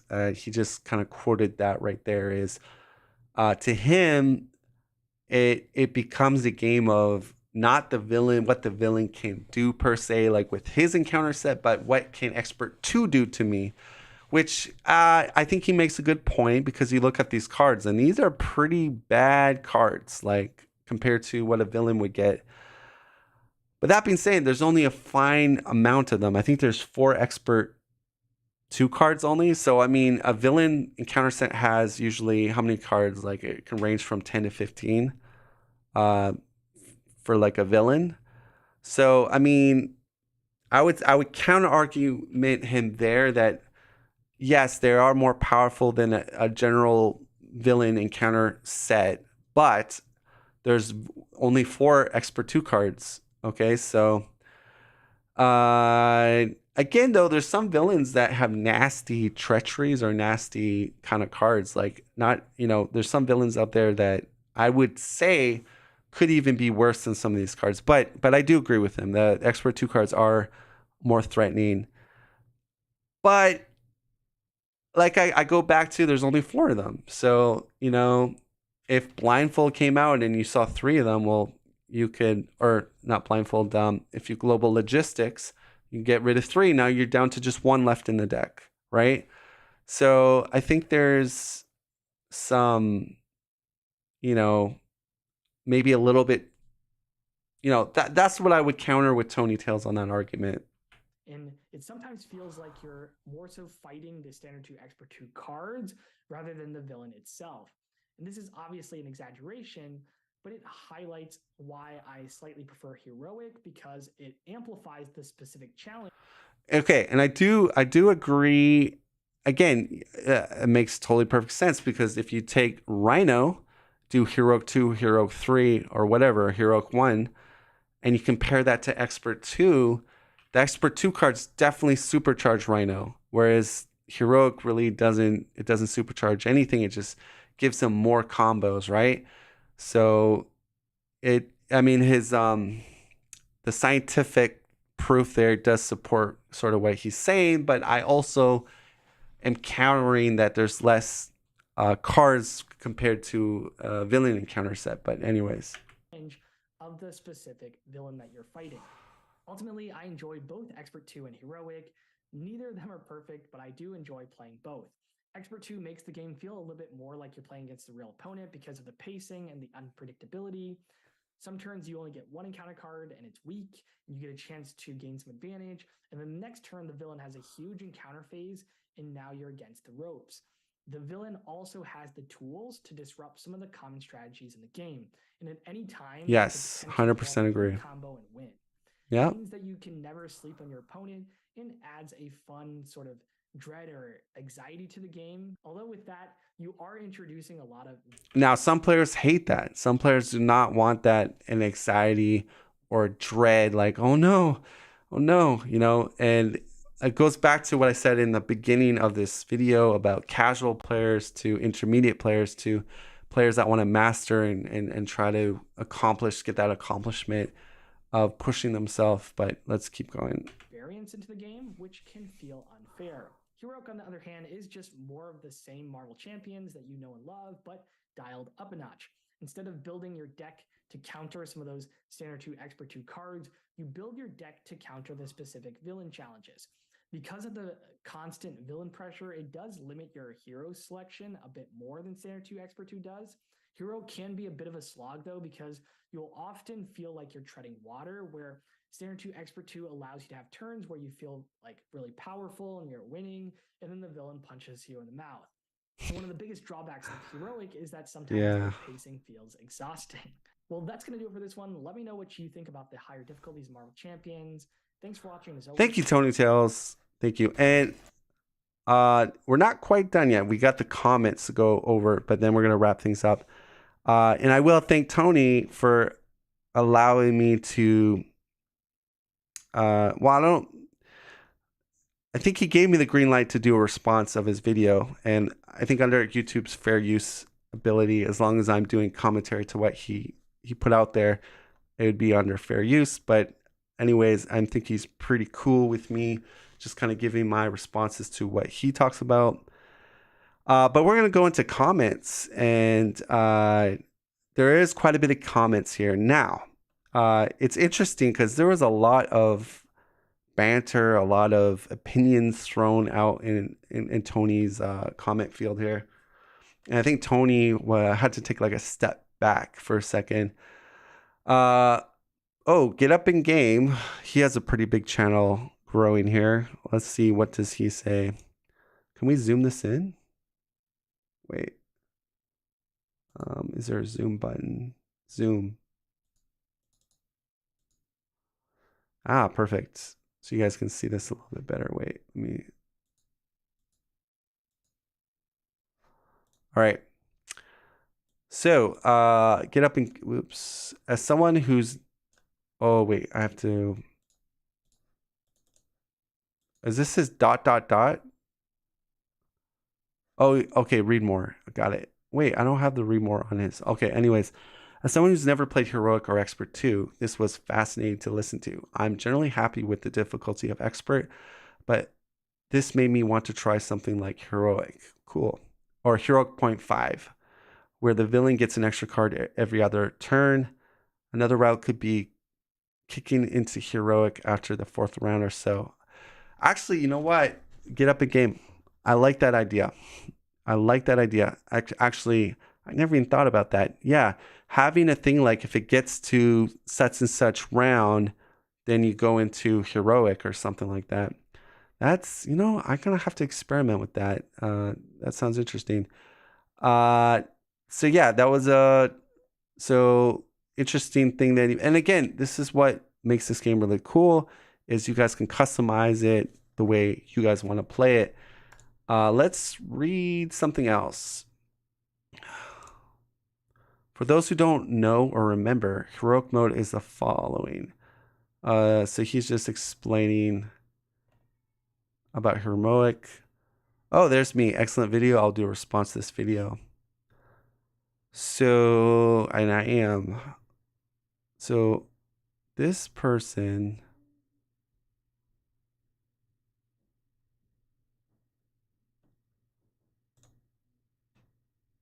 Super cool breakdown. I'm someone who hasn't played either difficulty, but my current compromise is playing with Symbiote Suit. It's Heroic mode light with a bonus for you. That is true. Best card for the whole game, in my opinion, for that reason of giving a Heroic variant. Now, I'm really hoping we get a Punisher. Okay, so let's try to find someone with an actual. This one says, thanks for the video. That's a very interesting take on Expert 2 Heroic. I typically don't play these modes because they add layer of difficulty is usually too much for me to have fun. One element that is, and I would say that is sort of the complaint I get with most people is like, oh my God, I played Heroic 2, Standard 2, and I just got steamrolled, and I don't ever want to play that again. But I think the more you kind of warm up to it, the better you get. One element that is key to me is that I wouldn't play these modes solo because the game is already a bit fiddly sometimes. Thresholds on threat at times in true solo, and that in that mode I typically increase the difficulty in choosing a harder villain modular combo. However, I could see myself trying Expert 2. Well, I wouldn't try Expert 2 on solo. Oh, with my gaming partner. Okay, good. All right, so I'm looking. Oh, this is interesting. Okay, from Pinor. Hi, Tonee Tales. I was glad to see you talk about those topics, as I am myself a Heroic Expert 2 player. Wow.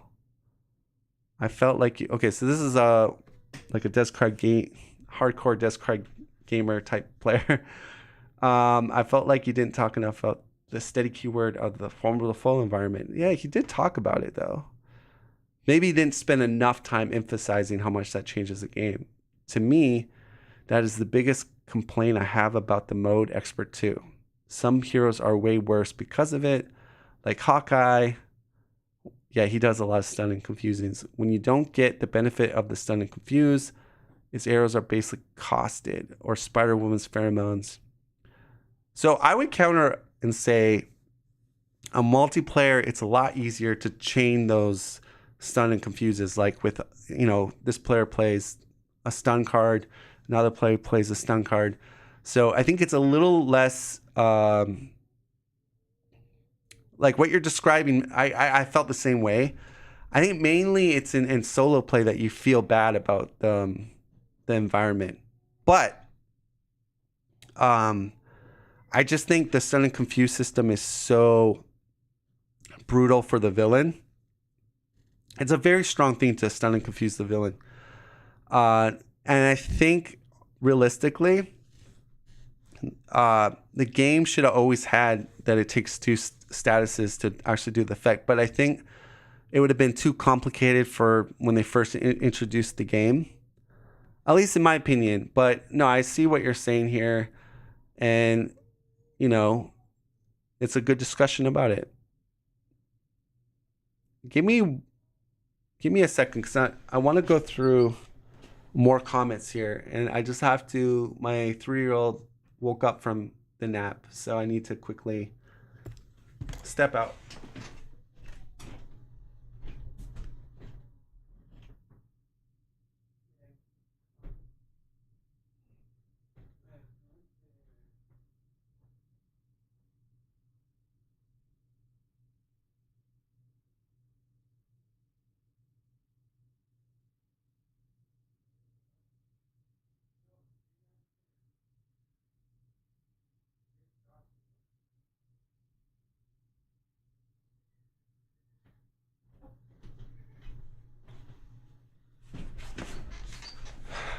Okay, yes. So let's continue to dive into some of these comments.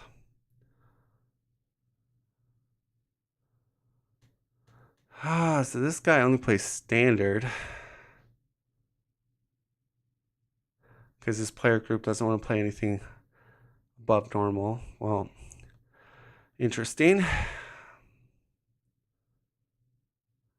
So this guy mentions about hero choices or deck, and he brings up min-max, leadership, Doctor Strange. So that is somewhat true as well. Like playing the type of hero and deck definitely will either make the game easier or hard.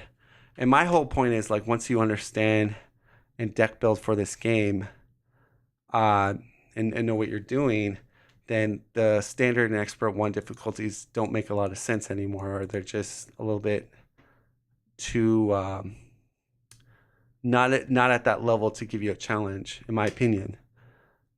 Unless you're playing like Venom Goblin, Magneto, Ronin. I mean, those villains can yeah, they're pretty hard at just expert 1. We're strolling down the list. This guy's a Hulk. However, I'm a Hulk enjoyer. So listening to this just makes sad. His difficulty goes up. All of the 4 hand rise or basic. I don't know what he's trying to say. Get destroyed. Okay, so he's saying basically the 4 handers like Hulk just get annihilated at the higher difficulties. I won standard 2 against Ronin with Hulk, but I rushed him. I like Expert 2 at first, but there's too many problems if you play the best villains with normal characters. Well, this makes a good point. I don't think the S plus tier villains, Ronin's, Venom Goblin, Magneto, Mojo. Would I put Mojo? I don't know. I gotta play test Mojo more, but Loki. They're pretty Expert 2 would just make them like demigods basically. So like I think if you're going against the S plus tier villain in the game, then I don't think you necessarily have to go to expert 2 because their encounter set in themselves is nasty enough. So and then that's where the environment is absolutely ridiculous and you can't play some heroes against.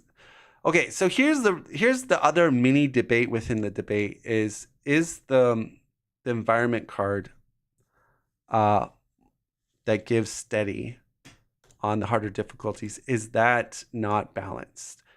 I think it's like it scales well in higher player counts because you have more people doing stun and confusings possibly. But yeah, I agree on solo. It definitely neuters solo play if your hero kind of relies on that. That I agree. So I mean, it's interesting debate. Again, you could just here's another thought, which I did quite a bit. I would just take it out of my standard 2 plays or expert 2 plays sometimes, just not even include it. And you can tailor the game the way you want to tailor. So if this person is very against that environment, just don't play it with on those difficulties. You don't have to include it in your playthrough. It's just like modulars. You can add as many modulars as you want, but there's some recommendations. So he likes the overkill, but he doesn't like the surge. I think the surge is important. It gives tempo for the villain. The worst card. Yes, I agree with you on that. Yeah, it's a pretty crazy card. Okay, this was the guy I had. Okay, I'm gonna probably end it on this comment here, but this guy was the guy that was doing text battle with me on his comment feed. I don't know how to pronounce his name, so let's just call him 9264. Amir.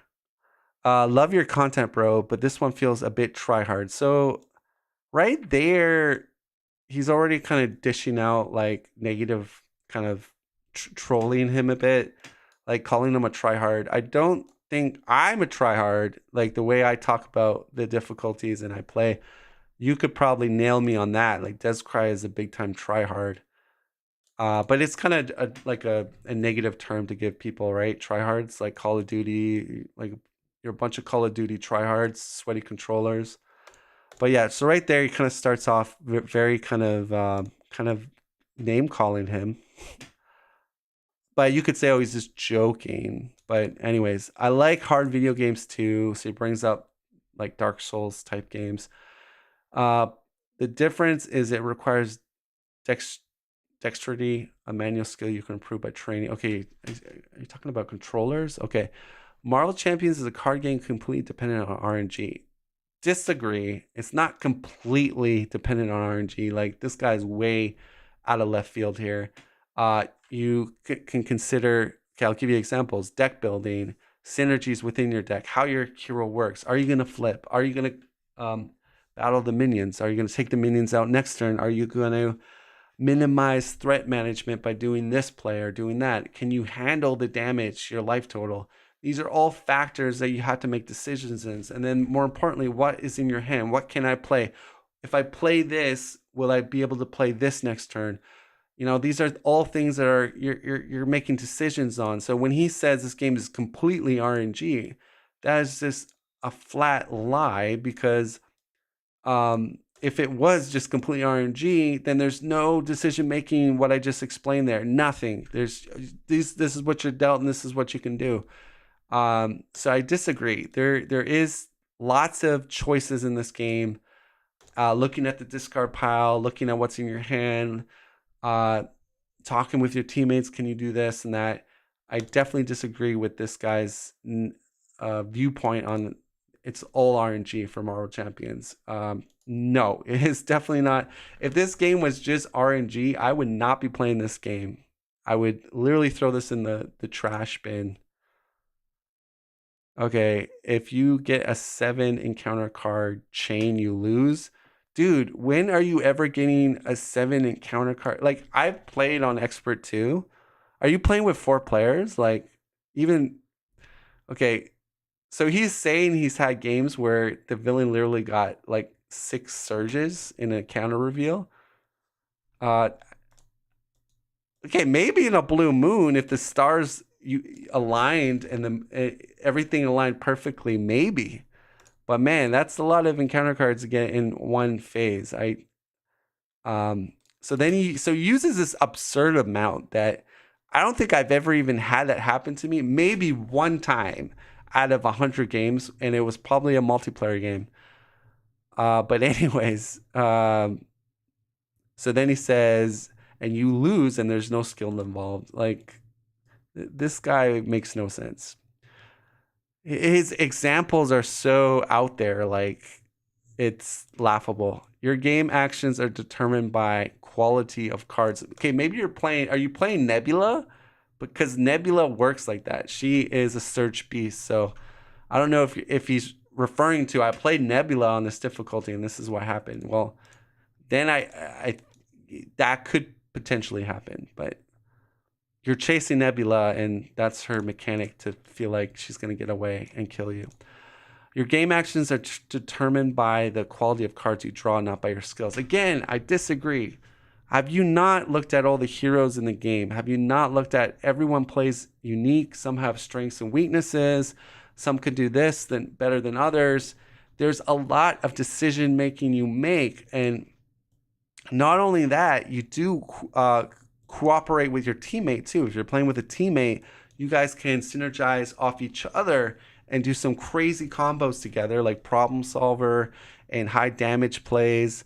And, you could do some really cool stuff. And this is what makes the game really fun and interesting. But he says, nope, can't do it. And there's no skill involved. So again, disagree 100%. You can tell I've not agreed with one thing this guy has said so far. So let's see if I can actually find something I can agree with Amir here. You can't train yourself to draw well. Well, that makes no sense whatsoever.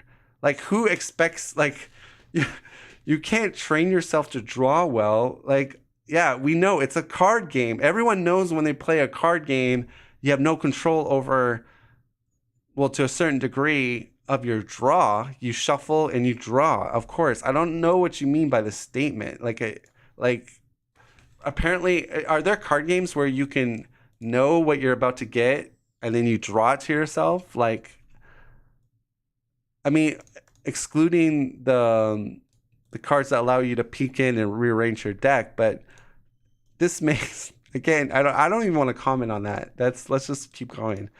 At the end of the day, luck is still too much of a factor, and you can lose at any time, even if you play completely correct. Again, that just emphasizes all these fallacies that he's spewing. This game has so many decision making in it for a card game. There's a lot, and I'm not going to spend all day. I briefly explained it in the initial part of my response to this guy.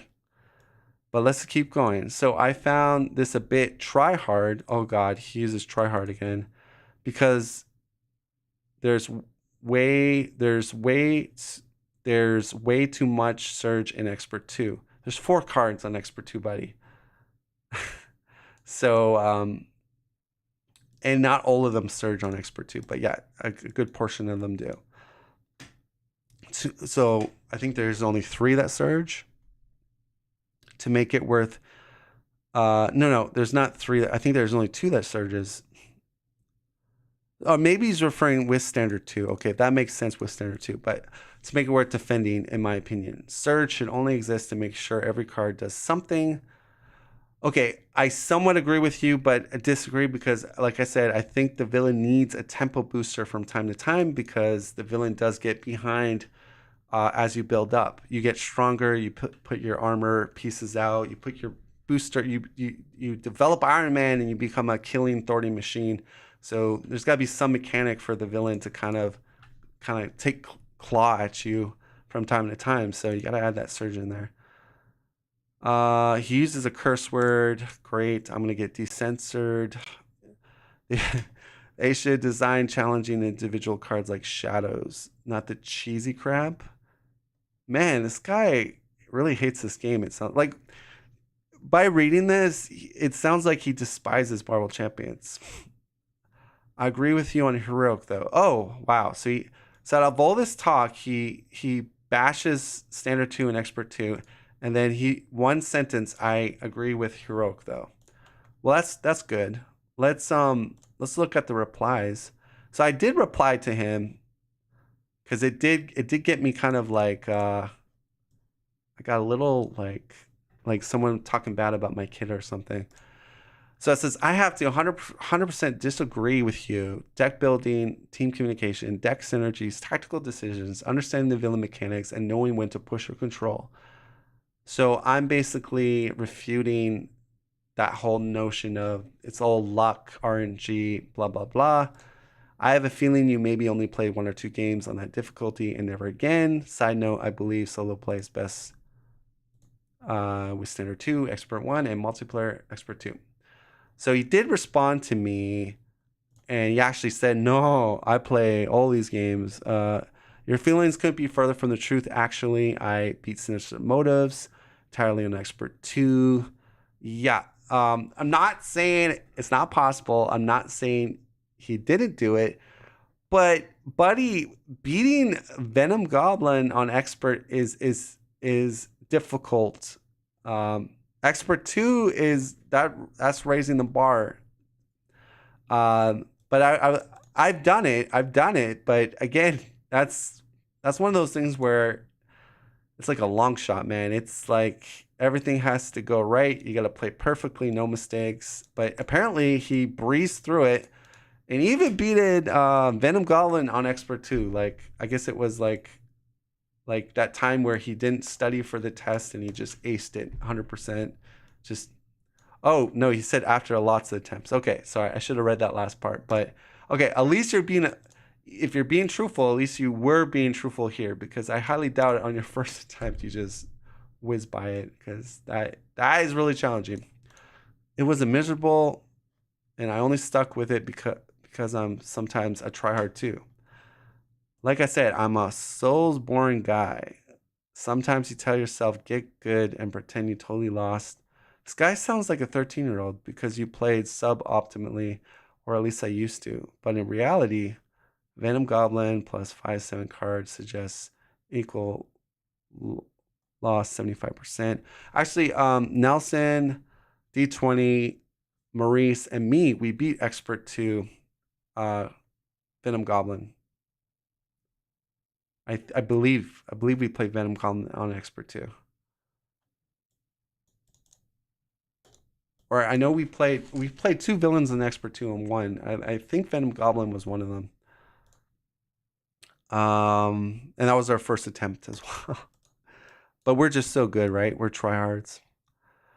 That has nothing to do with either skill or sophisticated game design. So again, he's doubling down basically of his experience and what he initially said. This was a response to me. I have less time to play now, so I'd rather just play heroic. Okay, so he likes heroic. So you could have just said, here's what I think. I could be wrong. Here's my opinion. Stop using tryhards and bashing, and then just say, but I thoroughly enjoy heroic, and that is my preferred difficulty choice. But he kind of went like doubled down and like tripled down on this notion of just it's just bad game design. It's all RNG, Jesus, and yada yada yada. Think I'm wrong. Cool. Look at the channel. Tonee and Chase literally started a super thematic Mutant Genesis with the X-Men duel.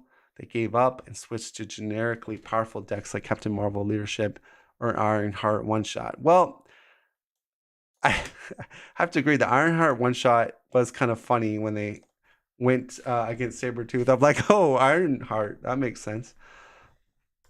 But they still beat it, so give them props for that. So y'all bringing deck hero choices so much is low-key funny to me.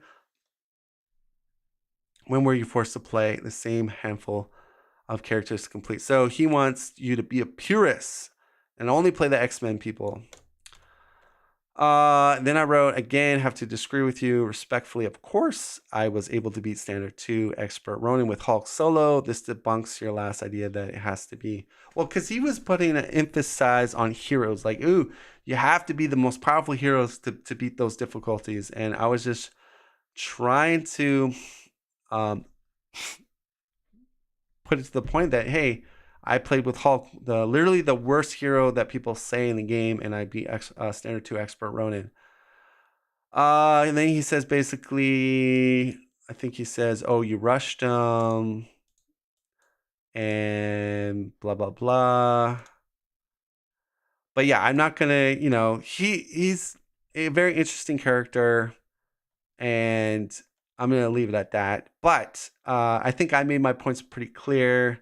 Tonee said something interesting here. I really enjoyed reading all the discussion here, but this was getting kind of post-apocalyptic on fire. Also, I just wanted to note that I am in agreement that Surge is a lazy game design when used for difficulty rather than a card not having an effect. Yeah, I kind of agree with that. And what's actually worse is the Surge surging into more Surge. So maybe if they made it where a card cannot surge twice in a round, or limited per player type of thing, that would kind of make sense. Additionally, one of the reasons for the quick character changes is our heroic run. It has more to do with my gaming partner. I want to make it a fun experience for him, and he doesn't have the endurance to do that. So he's just trying to respond to the other thing that he made. Okay, so that was a big one there. I think we're gonna wrap it up here with that, guys. Again, thank you for watching this response video. And yeah, if you guys enjoyed it, if you want me to do more responses from other content creators, not just Tonee Tales, I'd be happy to do it. We could even do Steve from Play the Game, like his villain responses. If you want me to kind of trickle into that, but let me know or give me some ideas. But again, I'm gonna end it here. This was a long one, but again, it was a big in depth my raw response of the difficulties here, and I told him a while ago I would do a response and never got to it. So here it is. I'm gonna end it here, guys. Thanks again. Like, subscribe, so this video gets put out there for more people to see. I appreciate y'all, and good night.